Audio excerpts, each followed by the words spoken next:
मातु समीप कहत सकुचाही, बोले सुमऊ समझू मन माही। राजकुमारी सिखावन सुनहु, आन्य भांति जिये जनु कुछ गुनहु।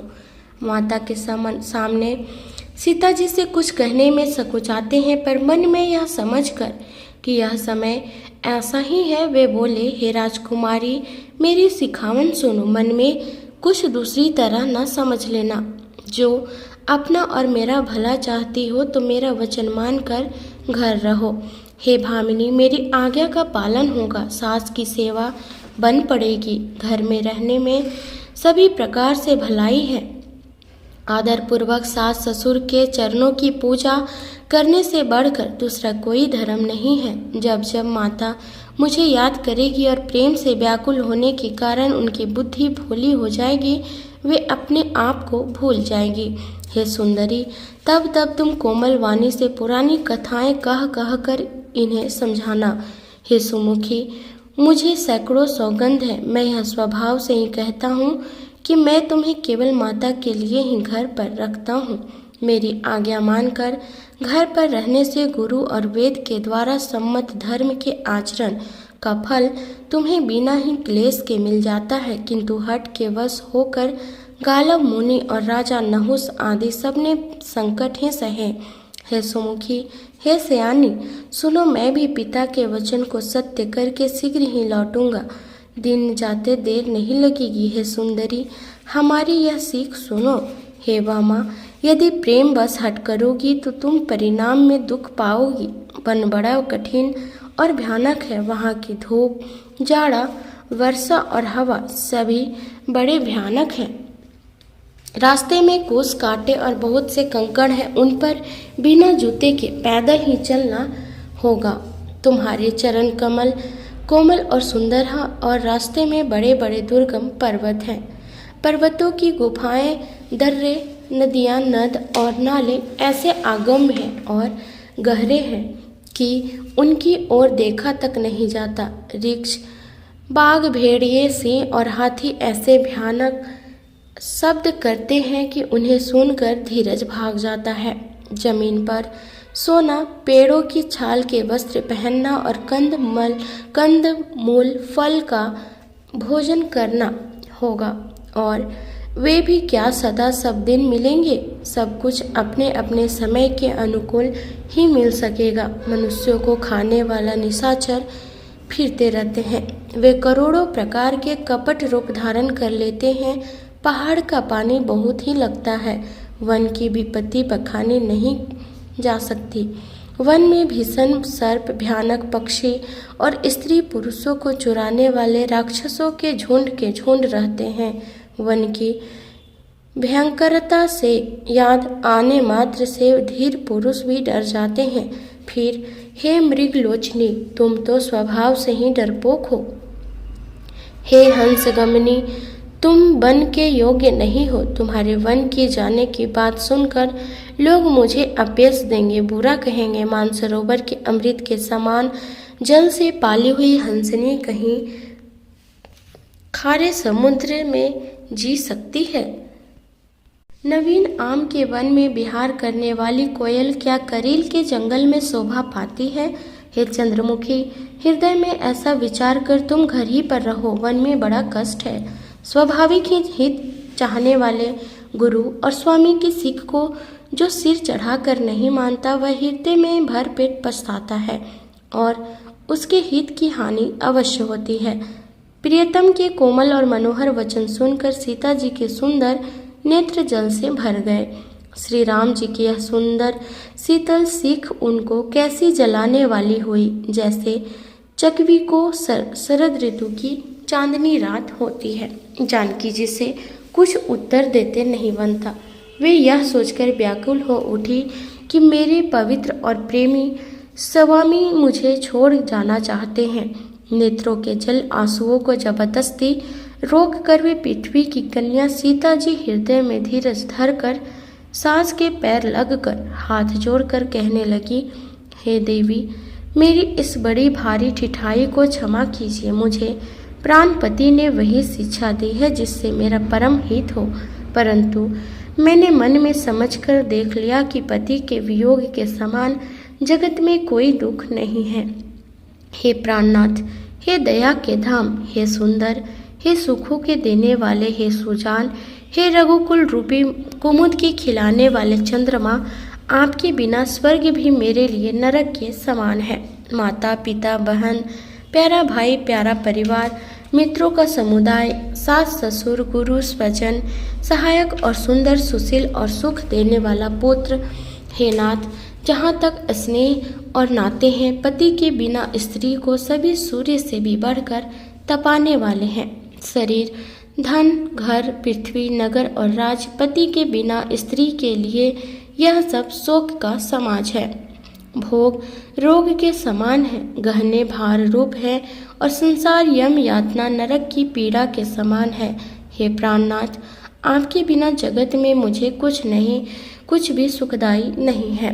जैसे बिना जीव के देह और बिना जल के नदी, वैसे ही हे नाथ, बिना पुरुष के स्त्री है।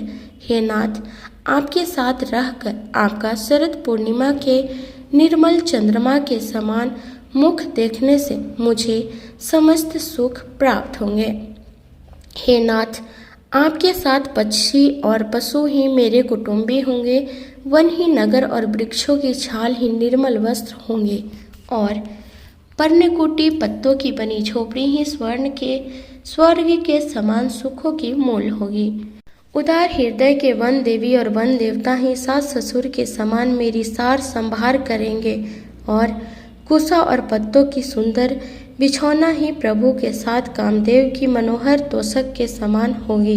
कंद, मूल और फल ही अमृत के समान आहार होंगे और वन के पहाड़ ही अयोध्या के सैकड़ों राजमहलों के समान होंगे। क्षण क्षण में प्रभु के चरण कमलों को देख देख कर मैं ऐसी आनंदित रहूंगी जैसे दिन में चकवी रहती है। हे नाथ, आपने वन के बहुत से दुख और बहुत से भय, विषाद और संताप कहे, परंतु हे कृपा निधान, वे सब मिलकर भी प्रभु आपके वियोग से होने वाले दुख के लवलेश के समान भी नहीं हो सकते। ऐसा जी में जानकर हे सुजान शिरोमणि, आप मुझे साथ ले लीजिए, यहाँ ना छोड़िए। हे स्वामी, मैं अधिक क्या विनती करूँ, आप करुणामय हैं और सबके हृदय के अंदर की जानने वाले हैं। हे दीनबंधु, हे सुंदर, हे सुख देने वाले, हे शील और प्रेम के भंडार, यदि अवधि 14 वर्ष तक मुझे अयोध्या में रखते हैं तो जान लीजिए कि मेरे प्राण नहीं रहेंगे। क्षण क्षण में आपके चरण कमलों को देखते रहने से मुझे मार्ग चलने में थकावट ना होगी। हे प्रियतम, मैं सभी प्रकार से आपकी सेवा करूंगी और मार्ग चलने से होने वाली सारी थकावट को दूर कर दूंगी। आपके पैर धोकर पेड़ों की छाया में बैठकर मन में प्रसन्न होकर हवा करूंगी, पंखा झलूंगी। पसीने की बूंदों सहित श्याम शरीर को देखकर प्राणपति के दर्शन करते हुए दुख के लिए मुझे अवकाश ही कहाँ रहेगा।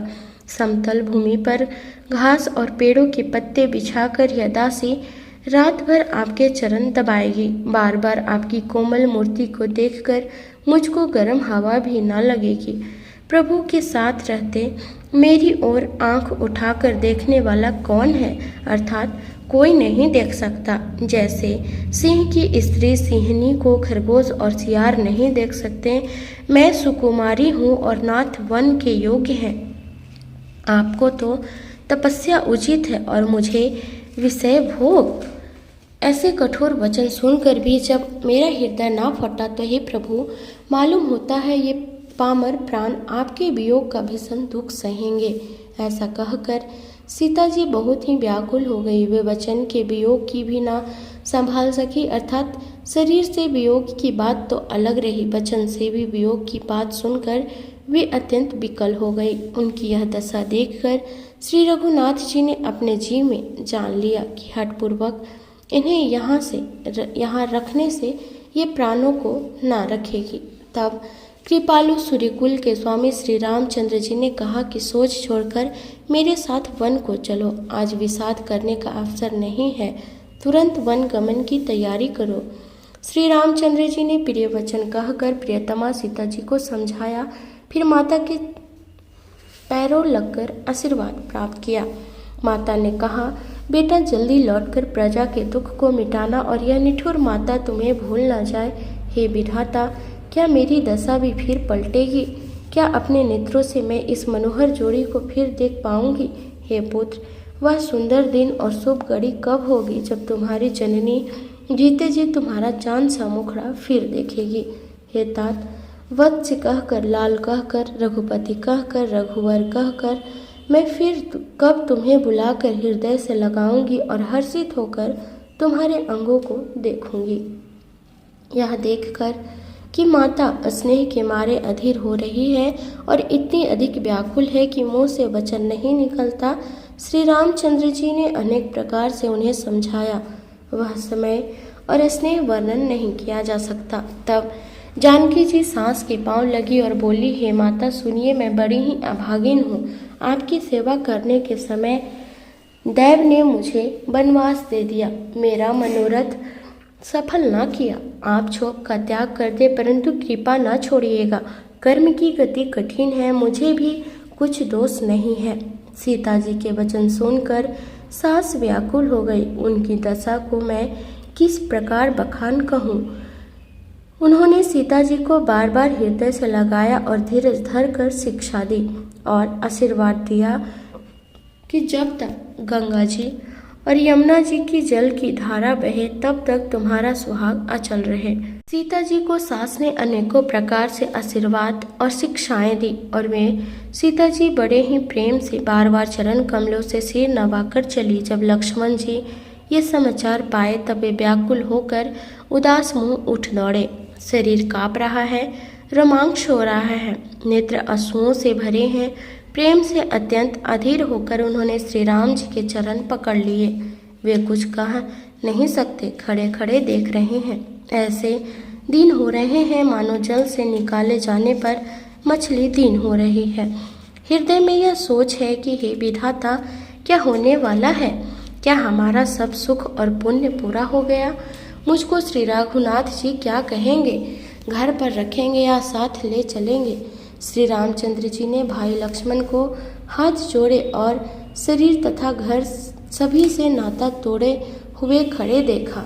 तब नीति में निपुण और शील, स्नेह, सरलता और सुख के समुद्र श्री रामचंद्र जी वचन बोले, हे तात, परिणाम में होने वाले आनंद को हृदय में समझकर तुम प्रेमवश अधीर मत हो। जो लोग माता पिता, गुरु और स्वामी की शिक्षा को स्वाभाविक ही सिर चढ़ाकर उसका पालन करते हैं, उन्होंने ही जन्म लेने का लाभ पाया है, नहीं तो जगत में जन्म व्यर्थ ही है। हे भाई, हृदय में ऐसा जानकर मेरी सीख सुनो और माता पिता के चरणों की सेवा करो। भरत और शत्रुघ्न घर पर नहीं है, महाराज वृद्ध हैं और उनके मन में मेरा दुख है। इस अवस्था में मैं तुमको साथ लेकर बन जाऊं तो अयोध्या सभी प्रकार से अनाथ हो जाएगी। गुरु, पिता, माता, प्रजा और परिवार सभी पर दुख का दूसरा भार आ जाएगा।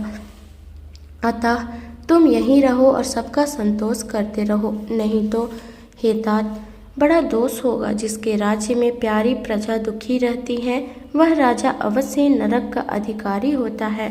हे तात, ऐसी नीति विचार कर तुम घर जाओ। यह सुनते ही लक्ष्मण जी बहुत ही व्याकुल हो गए। इन शीतल वचनों से वे कैसे सूख गए, जैसे पाले के स्पर्श से कमल सूख जाता है।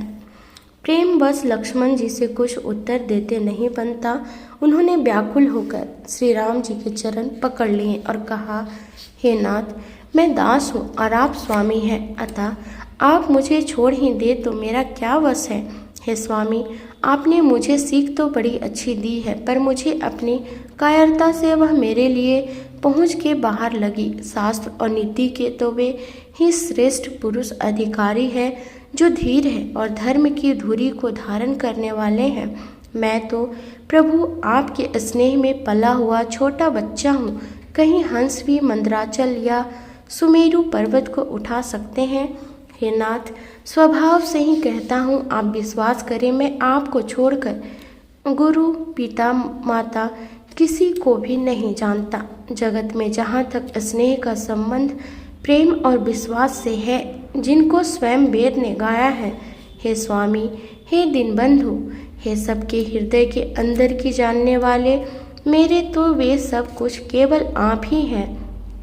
धर्म और नीति का उपदेश तो उसको करना चाहिए जिसे कृति, विभूति, ऐश्वर्य या सद्गति प्यारी हो, किंतु जो मन, वचन और कर्म से चरणों में ही प्रेम रखता हो। हे कृपा सिंधु, क्या वह भी त्यागने के योग्य है? दया के समुद्र श्री रामचंद्र जी भले भाई के कोमल और नम्रता युक्त वचन सुनकर और उन्हें स्नेह के कारण डरे हुए जानकर हृदय से लगाकर समझाया और कहा, हे भाई, जाकर माता से विदा मांगा और जल्दी वन को चलो। रघुकुल में श्रेष्ठ श्री राम जी की वाणी सुनकर लक्ष्मण जी आनंदित हो गए। बड़ी हानि दूर हो गई और बड़ा लाभ हुआ। वे हर्षित हृदय से माता सुमित्रा जी के पास आए, मानो अंधा फिर से नेत्र पा गया हो। उन्होंने जाकर माता के चरणों में मस्तक नवाया, किंतु उनका मन रघुकुल को आनंद देने वाले श्री राम जी और जानकी जी के साथ था।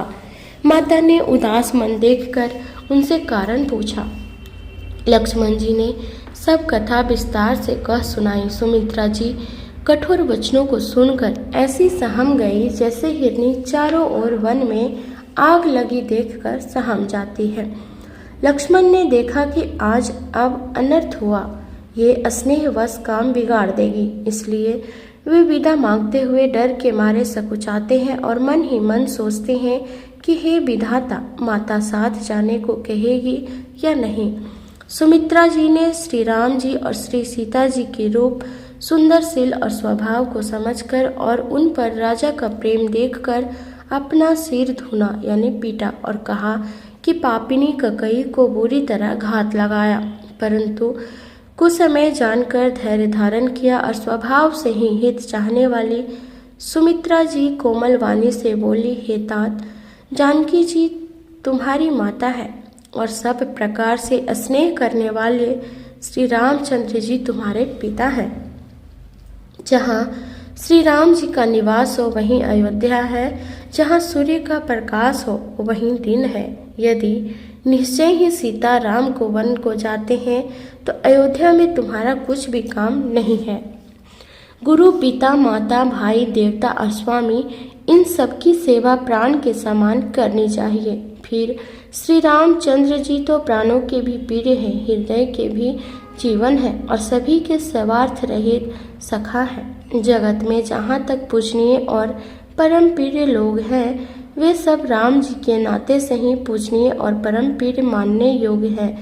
हृदय में ऐसा जानकर हे तात, उनके साथ वन जाओ और जगत में जीने का लाभ उठाओ।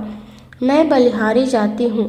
हे पुत्र, मेरे समेत तुम बड़े ही सौभाग्य के पात्र हुए, जो तुम्हारे चित्त ने छल छोड़कर श्री राम जी के चरणों में स्थान प्राप्त किया है।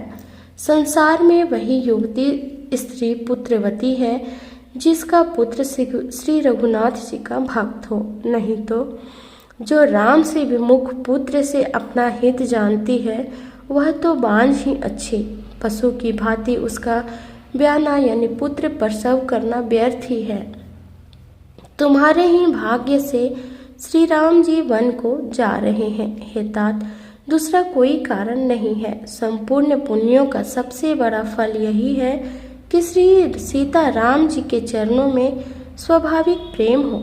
राग, रोष, ईर्ष्या, मद और मोह इनके वश स्वप्न में भी मत होना। सब प्रकार के विकारों को त्याग कर मन, वचन और कर्म से श्री सीता राम जी की सेवा करना। तुमको वन में सब प्रकार से आराम है, जिसके साथ श्री राम जी और सीता जी रूप पिता माता है। हे पुत्र, तुम वही करना जिससे श्री रामचंद्र जी वन में क्लेश ना पावे। मेरा यही उपदेश है। हे तात, मेरा यही उपदेश है, अर्थात तुम वही करना जिससे वन में तुम्हारी कारण श्री रामचंद्र जी और सीता जी सुख पावे और पिता, माता, प्रिय परिवार तथा नगर के सुखों की याद भूल जाए। तुलसीदास जी कहते हैं कि सुमित्रा जी ने इस प्रकार हमारे प्रभु श्री लक्ष्मण जी को शिक्षा देकर वन जाने की आज्ञा दी और फिर यह आशीर्वाद दिया कि कि श्री सीता जी और श्री रघुवीर जी के चरणों में तुम्हारा निर्मल, निष्काम और अनन्य एवं प्रगाढ़ प्रेम नित नित नया हो। माता के चरणों में सिर नवाकर हृदय में डरते हुए कि अब भी कोई विघ्न न आ जाए, लक्ष्मण जी ने तुरंत इस तरह चल दिए जैसे सौभाग्यवश कोई हिरण कठिन फंदे को तोड़कर भाग निकला हो। लक्ष्मण जी वहां गए जहां श्री जानकी नाथ जी थे और प्रिय का साथ पाकर मन में बड़े ही प्रसन्न हुए। श्री राम जी और सीता जी के सुंदर चरणों की वंदना करके वे उनके साथ चले और राजभवन में आए। नगर के स्त्री पुरुष आपस में कह रहे हैं कि विधाता ने खूब बनाकर बात बिगाड़ी। उनके शरीर दुबले, मन दुखी, मुख उदास हो रहे हैं। वे ऐसे व्याकुल हैं जैसे शहद छीन लिए जाने पर शहद की मक्खियां व्याकुल हो। सब हाथ मल रहे हैं और सिर धुनकर पीट कर पछता रहे हैं, मानो बिना पंखा के पक्षी व्याकुल हो रहे हैं। राजद्वार पर बड़ी भीड़ हो रही है, अपार विषाद का वर्णन नहीं किया जा सकता। श्री रामचंद्र जी पधारे हैं, ये प्रिय वचन कहकर मंत्री ने राजा को उठाकर बैठाया। सीता सहित दोनों पुत्रों को वन के लिए तैयार देखकर राजा बहुत व्याकुल हुए। सीता सहित दोनों सुंदर पुत्रों को देख कर राजा अकुलाते हैं और स्नेहवश बारंबार उन्हें हृदय से लगा लेते हैं। राजा व्याकुल है, बोल नहीं पाते, हृदय में शोक से उत्पन्न हुआ भयानक संताप है। तब रघुकुल के वीर श्री रामचंद्र जी अत्यंत प्रेम से चरणों में सिर नवाकर उठकर विदा मांगी। हे पिताजी, मुझे आशीर्वाद और आज्ञा दीजिए। हर्ष के समय आप शोक क्यों कर रहे हैं? हे तात, प्रिय के प्रेम बस प्रसाद कर्तव्य कर्म में त्रुटि करने से जगत में यश जाता रहेगा और निंदा होगी। यह सुनकर स्नेहवश राजा ने उठकर श्री रघुनाथ जी की बाह पकड़कर उन्हें बैठा लिया और कहा, हे तात, सुनो, तुम्हारे लिए मुनि लोग कहते हैं कि श्री राम चराचर के स्वामी हैं। शुभ और अशुभ कर्मों के अनुसार ईश्वर हृदय में विचार कर फल देता है। जो कर्म करता है वही फल पाता है, ऐसी वेद की नीति है। यह सब कोई कहते हैं, किंतु इस अवसर पर तो इसके विपरीत हो रहा है। अपराध तो कोई और ही करे और उसके फल का भोग कोई और ही पावे। भगवान की लीला बड़ी ही विचित्र है, उसे जानने योग्य जगत में कौन है? राजा ने इस प्रकार श्री रामचंद्र जी को रखने के लिए छल छोड़कर बहुत से उपाय किए, पर जब उन्होंने धर्म धुरंधर, धीर और बुद्धिमान श्री रामचंद्र जी रुख देख लिया और वे रहते हुए ना जान पड़े, तब राजा ने सीता जी को हृदय से लगा लिया और बड़े प्रेम से बहुत प्रकार की शिक्षा दी। वन के दूसरा दुख कहकर सुनाए। फिर सास ससुर तथा पिता के पास रहने के सुखों को समझाया, परंतु सीता जी का मन श्री रामचंद्र जी के चरणों में अनुरक्त था, इसलिए उन्हें घर अच्छा नहीं लगा और न वन भयानक लगा। फिर और सब लोगों ने भी वन में विपत्तियों की अधिकता बात बताकर सीता जी को समझाया। मंत्री सुमंत्री जी पत्नी और गुरु वशिष्ठ जी स्त्री अरुंधति जी और भी चतुर स्त्रियां स्नेह के साथ कोमल वाणी से कहती है कि तुमको तो राजा ने वनवास दिया ही नहीं है, इसलिए जो ससुर, गुरु और सास कहे तुम तो वही करो। यह शीतल, हितकारी, मधुर और कोमल सीख सुनने पर सीता जी को अच्छी नहीं लगी। वे इस प्रकार व्याकुल हो गई मानो शरद ऋतु के चंद्रमा की चांदनी लगते ही चकई व्याकुल हो उठी है। सीता जी संकोचवश उत्तर नहीं देती। इन बातों को सुनकर कैकेयी तमक कर उठी। उसने मुनियों के वस्त्र, आभूषण, माला, मेखला आदि और बर्तन, कमंडलू आदि लाकर श्री रामचंद्र जी के आगे रख दिए और कोमलवाणी से कहा, हे रघुवीर, राजा को तुम प्राणों के समान प्रिय हो। प्रेमवश दुर्बल हृदय के राजा शील और स्नेह नहीं छोड़ेंगे। पुण्य, सुंदर यश और परलोक चाहे नष्ट हो जाए, पर तुम्हें वन को जाने को वे कभी ना कहेंगे। ऐसा विचार कर जो तुम्हें अच्छा लगे वही करो। माता की सीख सुनकर श्री रामचंद्र जी बड़ा सुख पाए, परंतु राजा को ये वचन बाण के समान लगे। वे सोचने लगे, अब भी अभागे प्राण क्यों नहीं निकलते। राजा मूर्छित हो गए। लोग व्याकुल हैं, किसी को कुछ सूझ नहीं पड़ता कि क्या करे। श्री रामचंद्र जी तुरंत मुनि का वेश बनाकर और माता पिता को सिर नवाकर चल दिए। वन का सब साज सामान सजाकर वन के लिए आवश्यक वस्तुओं को साथ लेकर श्री रामचंद्र जी, स्त्री श्री सीता जी और भाई लक्ष्मण जी सहित ब्राह्मण और गुरु के चरणों की वंदना करके सबको अचेत करके चले। राजमहल से निकलकर श्री रामचंद्र जी वशिष्ठ जी के दरवाजे पर जा खड़े हुए और देखा कि सब लोग विरह की अग्नि में जल रहे हैं। उन्होंने प्रिय वचन कहकर सबको समझाया। फिर श्री रामचंद्र जी ने ब्राह्मणों की मंडली को बुलवाया। गुरु जी से कहकर उन सबको वर्षासन यानी वर्ष भर का भोजन दिए और आदर, दान तथा विनय से उन्हें बस में कर लिया। फिर याचकों को दान और मान देकर संतुष्ट किया तथा मित्रों को पवित्र प्रेम से प्रसन्न किया। फिर दास दासियों को बुलाकर उन्हें गुरु जी को सौंपकर हाथ जोड़कर बोले, हे गोसाई, इन सब की माता पिता के समान सार संभार कर यानी देख रेख करते रहिएगा। श्री रामचंद्र जी बार बार दोनों हाथ जोड़कर सबसे कोमल वाणी कहते हैं कि मेरा सब प्रकार से हितकारी मित्र वही होगा जिसकी चेष्टा में महाराज सुखी रहे। हे परम चतुर पूर्ववासी सज्जनों, आप लोग सब वही उपाय करिएगा जिससे मेरी सब माताएं मेरे विरह के दुख से दुखी ना हो। इस प्रकार श्री राम जी ने सबको समझाया और हर्षित होकर गुरु जी के चरण कमलों में सिर नवाया। फिर गणेश जी, पार्वती जी और कैलाशपति महादेव जी को मनाकर तथा आशीर्वाद पाकर श्री रघुनाथ जी चले। श्री राम जी के चलते ही बड़ा भारी विषाद हो गया। नगर का हाहाकार सुना नहीं जाता। लंका में बुरे शकुन होने लगे। अयोध्या में अत्यंत शोक छा गया और देवलोक में सब हर्ष और विषाद दोनों के वश में हो गए। हर्ष इस बात का था कि अब राक्षसों का नाश होगा और विषाद अयोध्या वासियों के शोक के कारण था। मूर्छा दूर हुई तब राजा जागे और सुमंत्र को बुलाकर ऐसा कहने लगे, श्री राम वन को चले गए पर मेरे प्राण नहीं जा रहे हैं।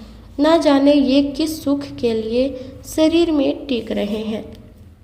इससे अधिक बलवती और कौन सी व्यथा होगी जिससे दुख को पाकर प्राण शरीर को छोड़ेंगे। फिर धीरज धरकर राजा ने कहा, हे सखा, तुम रथ लेकर श्री राम के साथ जाओ। अत्यंत सुकुमार दोनों कुमारों को और सुकुमारी जानकी को रथ में चढ़ाकर वन दिखलाकर 4 दिन के बाद लौट आना। यदि धैर्यवान दोनों भाई न लौटे, क्योंकि श्री रघुनाथ जी प्रण के सच्चे और दृढ़ता से नियम का पालन करने वाले हैं, तो तुम हाथ जोड़कर विनती करना कि हे प्रभु, जनक कुमारी सीता जी को तो लौटा दीजिए। जब सीता वन को देखकर डरे तब मौका पाकर मेरी यह सीख उनसे कहना कि तुम्हारे सास और ससुर ने ऐसा संदेश कहा है कि हे पुत्री, तुम लौट चलो, वन में बहुत क्लेश है। कभी पिता के घर, कभी ससुराल, जहाँ तुम्हारी इच्छा हो वहीं रहना। इस प्रकार तुम बहुत से उपाय करना। यदि सीता जी लौट आईं तो मेरे प्राणों को सहारा हो जाएगा, नहीं तो अंत में मेरा मरण ही होगा। विधाता के विपरीत होने पर कुछ वश नहीं चलता। हाँ, राम, लक्ष्मण और सीता को लाकर दिखाओ। ऐसा कहकर राजा मूर्छित होकर पृथ्वी पर गिर पड़े। सुमंत्री जी राजा की आज्ञा पाकर सिर नवाकर और बहुत जल्दी रथ जुड़वाकर वहां गए जहां नगर के बाहर सीता जी सहित दोनों भाई थे। तब वहां पहुंचकर सुमंत्र ने राजा के वचन श्री रामचंद्र जी को सुनाए और विनती करके उनको रथ पर चढ़ाया। सीता जी सहित दोनों भाई रथ पर चढ़कर हृदय में अयोध्या को सिर नवाकर चले।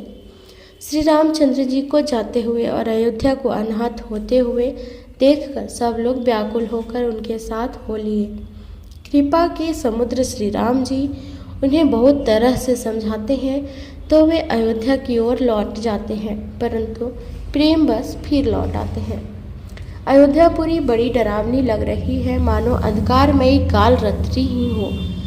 नगर के नर नारी भयानक जंतुओं के समान एक दूसरे को देखकर डर रहे हैं। घर शमशान, कुटुंबी भूत प्रेत और पुत्र हितैषी और मित्र मानो यमराज के दूत हैं। बगीचों में वृक्ष और बेलें कुम्हला रही है। नदी और तालाब ऐसे भयानक लगते हैं कि उनकी ओर देखा भी नहीं जाता। करोड़ों घोड़े, हाथी, खेलने के लिए पाले हुए हिरन, नगर के गाय, बैल, बकरी आदि पशु, पपीहे, मोर, कोयल, चकवे, तोते, मैना, सारस, हंस और चकोर श्री राम जी के वियोग में सभी व्याकुल हुए। जहाँ तहाँ ऐसे चुपचाप स्थिर होकर खड़े हैं मानो तस्वीरों में लिखकर बनाए हुए हैं। नगर मानो फलों से परिपूर्ण बड़ा भारी सघन वन था। नगर निवासी तब स्त्री पुरुष बहुत से पशु पक्षी थे, अर्थात अवधपुरी अर्थ धर्म काम मोक्ष चारों फलों को देने वाली नगरी थी और सब स्त्री पुरुष सुख से उन फलों को प्राप्त करते थे। विधाता ने कैकेयी को भीलनी बनाया, जिसने 10 दिशाओं में दुस्सह दावाग्नि भयानक आग लगा दी। श्री रामचंद्र जी के विरह की इस अग्नि को लोग सह न सके। सब लोग व्याकुल होकर भाग चले। सबने मन में विचार कर लिया कि श्री राम जी, लक्ष्मण जी और सीता जी के बिना सुख नहीं है। जहाँ श्री राम जी रहेंगे वहीं सारा समाज रहेगा। श्री रामचंद्र जी के बिना अयोध्या में हम लोगों का कुछ काम नहीं है। ऐसा विचार दृढ़ करके देवताओं को भी दुर्लभ सुखों से पूर्ण घरों को छोड़कर सब श्री रामचंद्र जी के साथ चल पड़े। जिनको श्री राम जी के चरण कमल प्यारे हैं, उन्हें क्या कभी विषय भोग वश में कर सकते हैं। बच्चों और बूढ़ों को घरों में छोड़कर सब लोग साथ हो लिए। पहले दिन श्री रघुनाथ जी ने तमसा नदी के तीर पर निवास किया। प्रजा को प्रेम बस देखकर श्री रघुनाथ जी के दयालु हृदय में बड़ा दुख हुआ। प्रभु श्री रघुनाथ जी करुणामय है। पराई पीड़ा को वे तुरंत पा जाते हैं, अर्थात दूसरे का दुख देखकर वे तुरंत स्वयं दुखित हो जाते हैं। प्रेम युक्त कोमल और सुंदर वचन कहकर श्री राम जी ने बहुत प्रकार से लोगों को समझाया और बहुत तेरे धर्म संबंधी उपदेश दिए, परंतु प्रेम बस लोग लौटते नहीं। शील और स्नेह छोड़ा नहीं जाता। श्री रघुनाथ जी असमंजस के अधीन हो गए, दुविधा में पड़ गए। शोक और परिश्रम थकावट के मारे लोग सो गए और कुछ देवताओं की माया से भी उनकी बुद्धि मोहित हो गई। जब दोपहर रात बीत गई तब श्री रामचंद्र जी ने प्रेम पूर्वक मंत्री सुमंत्र से कहा, हे तात, रथ के खोज मारकर अर्थात पहियों के चिन्हों से दिशा का पता न चल सके, इस प्रकार रथ को हाँकिएगा और किसी उपाय से बात नहीं बनेगी। शंकर जी के चरणों में सिर नवाकर श्री राम जी, लक्ष्मण जी और सीता जी रथ पर सवार हुए। मंत्री जी ने तुरंत ही रथ को इधर उधर खोज छिपाकर चला दिया। जागे सकल लोग भये भोरू, के रघुनाथ भयऊ अति सोरू। रथ कर खोज कतहु नहीं पावहीं, राम राम कही चहु दिस धावहीं। अर्थात सवेरा होते ही सब लोग जागे तो बड़ा ही शोर मचा कि श्री रघुनाथ जी चले गए, कहीं रथ का खोज नहीं पाते। सब हाय राम पुकारते हुए चारों ओर दौड़ रहे हैं, मानो समुद्र में जहाज डूब गया हो, जिससे व्यापारियों का समुदाय बहुत ही व्याकुल हो उठा हो।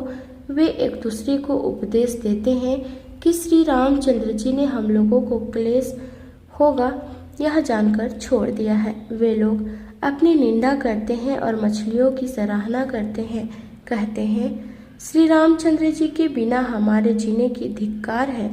विधाता ने यदि प्यारे का वियोग ही रचा तो फिर उसने मांगने पर मृत्यु क्यों नहीं दी। इस प्रकार बहुत से प्रलाप करते हुए वे संताप से भरे हुए अयोध्या जी में आए। उन लोगों के विषम वियोग की दशा का वर्णन नहीं किया जा सकता। 14 साल की अवधि की आशा से ही वे प्राणों को रख रहे हैं।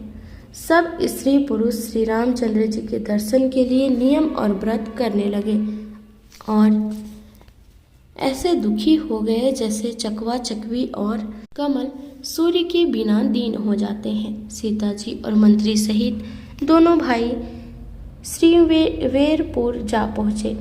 वहाँ गंगा जी को देखकर श्री राम जी से रथ से उतर पड़े और बड़े हर्ष के साथ उन्होंने दंडवत की। लक्ष्मण जी, सुमंत्र और सीता जी ने भी प्रणाम किया। सबके साथ श्री रामचंद्र जी ने सुख पाया। गंगा जी समस्त आनंद मंगलों की मूल है। वे सब सुखों को करने वाली और सब पीड़ाओं को हरने वाली हैं।